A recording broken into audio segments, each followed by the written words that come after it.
پراسرار قدیم قبرستان خوف و دہشت کی سچی داستان تعارف کھیت نگر کا قیام تقریباً 2 صدی قبل ہوا تھا۔ یہ گاؤں اپنی زرخیز زمین اور پرسکون ماحول کے لیے مشہور تھا، لیکن گاؤں کے شمال میں واقع قدیم قبرستان نے ہمیشہ خوف کا سایہ قائم رکھا۔ قبرستان کے بارے میں مشہور تھا کہ وہاں دفن ہونے والے لوگوں کی موت غیر معمولی حالات میں ہوئی تھی۔ بابا رحمت اکثر رات کے وقت قبرستان کے بارے میں بات کرنے سے منع کرتے تھے۔ وہ کہتے، یہ جگہ ان لوگوں کا ٹھکانہ ہے جو اپنی روحوں کو آزاد نہ کر سکے۔ ان کے گناہ ان کی روحوں کو قید کیے ہوئے ہیں۔ گاؤں کی عورتیں اکثر اپنے بچوں کو ڈراتی تھیں، اگر رات کو باہر گئے تو قبرستان کے سائے تمہیں اٹھا لے جائیں گے۔ یہ باتیں سن کر بچے خوفزدہ ہو جاتے، لیکن اسد جیسے نوجوان ان کہانیوں کو محض دیومالائی قصے سمجھتے تھے۔ کرداروں کی تفصیلات: اسد ایک نڈر اور خود مختار نوجوان تھا۔ اس کا ماننا تھا کہ خوف صرف کمزور دلوں کا مسئلہ ہے۔ علی، اس کا بہترین دوست، زیادہ محتاط اور حقیقت پسند تھا۔ ثنا اور نایاب، دونوں بہنیں، ہر وقت خوفزدہ رہتی تھیں، لیکن اپنے بھائیوں کے ساتھ رہنے کی ضد کرتی تھیں۔ اسد نے ایک دن اپنے دوستوں سے کہا، ہم ہمیشہ ان کہانیوں کے سائے میں جیتے ہیں، وقت آیا ہے کہ ہم ان کہانیوں کو چھوڑ کر اپنی کہانیوں کو بنانے کی کوشش کریں۔ گیا ہے کہ ہم ان کہانیوں کی حقیقت معلوم کریں۔ قبرستان کی طرف سفر رات کا وقت آیا۔ آسمان پر بادل چھائے ہوئے تھے اور ہوا میں عجب سی سردی تھی۔ چاروں دوست چراغ اور ٹارچ لے کر قبرستان کی طرف روانہ ہوئے۔ راستے میں درختوں کی سرسراہٹ اور عجیب آوازوں نے ان کا استقبال کیا۔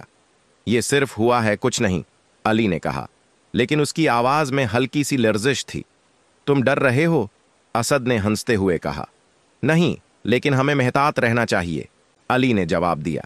قبرستان کا ماحول، قبرستان کا دروازہ زنگ آلود اور بھاری تھا۔ اسد نے اسے دھکیل کر کھولا تو ایک خوفناک چرچراہٹ کی آواز نکلی۔ جیسے ہی وہ اندر داخل ہوئے، انہیں محسوس ہوا کہ ہوا اور زیادہ ٹھنڈی ہو گئی ہے۔ درختوں کی شاخیں زمین تک جھکی ہوئی تھیں، جیسے وہ کچھ چھپانے کی کوشش کر رہی ہوں۔ ہر طرف عجیب خاموشی تھی، اور کہیں دور الو کی آواز ماحول کو مزید خوفناک بنا رہی تھی۔ پراسرار قبر کی دریافت چلتے چلتے انہیں ایک غیر معمولی قبر نظر آئی۔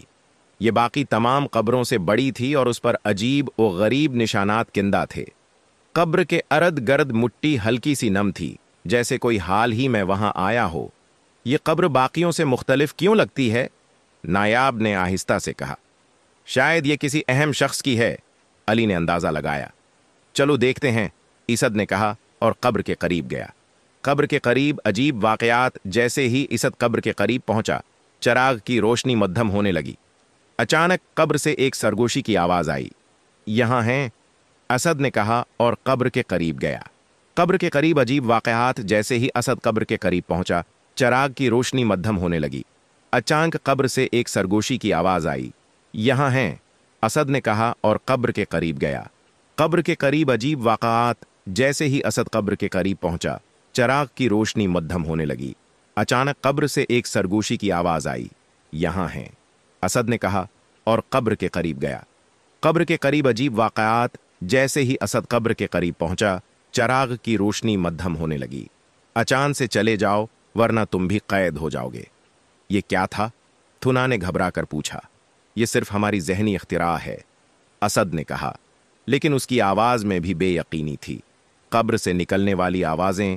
جیسے ہی انہوں نے قبر سے پیچھے ہٹنے کی کوشش کی، مٹی ہلنے لگی۔ ایسا محسوس ہوا جیسے کوئی قبر کے اندر سے باہر آنے کی کوشش کر رہا ہو۔ ہمیں یہاں سے فوراً نکلنا چاہیے، علی نے کہا۔ قبرستان میں پھنس جانا۔ وہ جلدی سے قبرستان کے دروازے کی طرف دوڑنے لگے، لیکن درختوں کے سائے ان کا راستہ روکنے لگے۔ ایسا محسوس ہوا جیسے یہ سائے زندہ ہوں اور انہیں پکڑنے کی کوشش کر رہے ہوں۔ دعا پڑھو، نایاب نے چیخ کر کہا۔ سب نے مل کر دعا پڑھنی شروع کی، اور سائے آہستہ آہستہ پیچھے ہٹنے لگے۔ گاؤں واپس آنا۔ گاؤں پہنچ کر وہ سیدھے بابا رحمت کے پاس گئے اور انہیں سب کچھ بتایا۔ بابا رحمت نے انہیں غور سے سنا اور کہا، تم نے قبرستان کی بددعا کو جگا دیا ہے۔ وہ قبر ایک ظالم زمیندار کی تھی جس نے گاؤں کے لوگوں پر ظلم کیا تھا۔ وہ مرنے کے بعد بھی سکون ہے۔ حاصل نہ کر سکا اور اس کی روح وہاں قید ہے۔ بدعا کو ختم کرنے کی کوشش بابا رحمت نے کہا کہ بدعا کو ختم کرنے کے لیے اس قبر سے معافی مانگنی ہوگی اور زمیندار کی روح کو سکون ہوگی، پہنچانا ہوگا، لیکن اس میں خطرہ ہے، بابا رحمت نے کہا۔ میں یہ کروں گا، اسد نے کہا۔ یہ میری غلطی تھی کہ میں نے اس جگہ کی بے حرمتی کی۔ آخری قربانی اسد دوبارہ قبرستان گیا۔ اس نے قبر کے قریب جا کر زمیندار کی روح سے معافی مانگی اور قرآن پاک کی تلاوت کی۔ اچانک قبر سے روشنی نکلی اور ماحول پرسکون ہو گیا، لیکن اسد واپس نہ آ سکا۔ اس نے اپنی جان قربان کر دی تاکہ باقی لوگ آزاد ہو سکیں۔ اخلاقی سبق یہ کہانی ہمیں یہ سکھاتی ہے کہ کچھ جگہیں اور کہانیاں اپنی پراسراریت میں چھپی رہنی چاہیے۔ بے جا تجسس بعض اوقات مہلک ثابت ہو سکتا ہے۔ پراسرار قلم، خوف و دہشت کی سچی داستان۔ تعارف علی ایک اوسط درجے کا نوجوان اپنی زندگی میں ایک نئی امید کے ساتھ جینے کی کوشش کر رہا تھا۔ اس کی دلچسپی کتابوں اور لکھنے میں تھی، لیکن اس کی زندگی میں ایک پراسرار قلم کی آمد نے سب کچھ بدل دیا۔ وہ قلم جو حقیقت کے دھاگے کو اس کے الفاظ سے باندھ سکتا تھا، علی کے لیے نعمت سے زیادہ لعنت بن گیا۔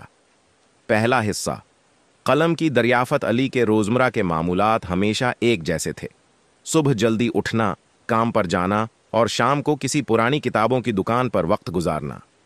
وہ اکثر سوچتا کہ اس کی زندگی میں کچھ خاص کیوں نہیں ہے۔ ایک دن وہ پرانی کتابوں کی تلاش میں شہر کی ایک گلی کے آخری کونے میں موجود ایک خستہ حال دکان میں داخل ہوا۔ دکان کی دیواریں کتابوں سے بھری ہوئی تھیں، لیکن ایک کونے میں علی کی نظر ایک عجیب و غریب قلم پر پڑی۔ قلم چمکدار تھا اور اس پر کچھ عجیب نقوش بنے ہوئے تھے، جیسے کوئی پراسرار زبان۔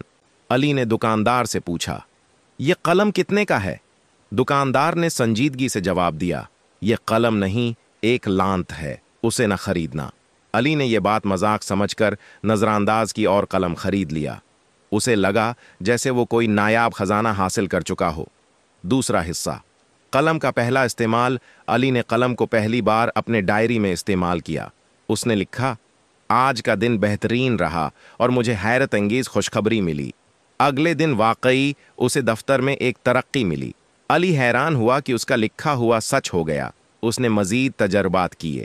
ہر بار جو کچھ بھی وہ لکھتا، وہ حقیقت بن جاتا۔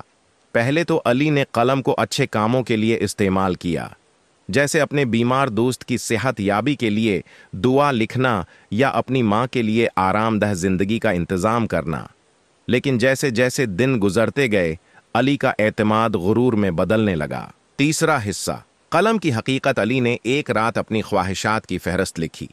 مجھے بے پناہ دولت، شہرت اور ایک شاندار زندگی چاہیے۔ اگلے دن اس کی بینک اکاؤنٹ میں بڑی رقم آ گئی اور اس کے ارد گرد لوگوں نے اسے رشک بھری نظروں سے دیکھنا شروع کر دیا۔ لیکن ساتھ ہی عجیب و غریب واقعات ہونے لگے۔ علی کے دوستوں کے ساتھ حادثات ہونے لگے۔ اس کے خاندان کے افراد ایک ایک کر کے بیمار پڑنے لگے۔ ایک دن علی کو خواب میں ایک پراسرار بوڑھی عورت نظر آئی جو کہہ رہی تھی، یہ قلم نعمت نہیں، لعنت ہے، ہر خواہش کی قیمت چکانی پڑتی ہے۔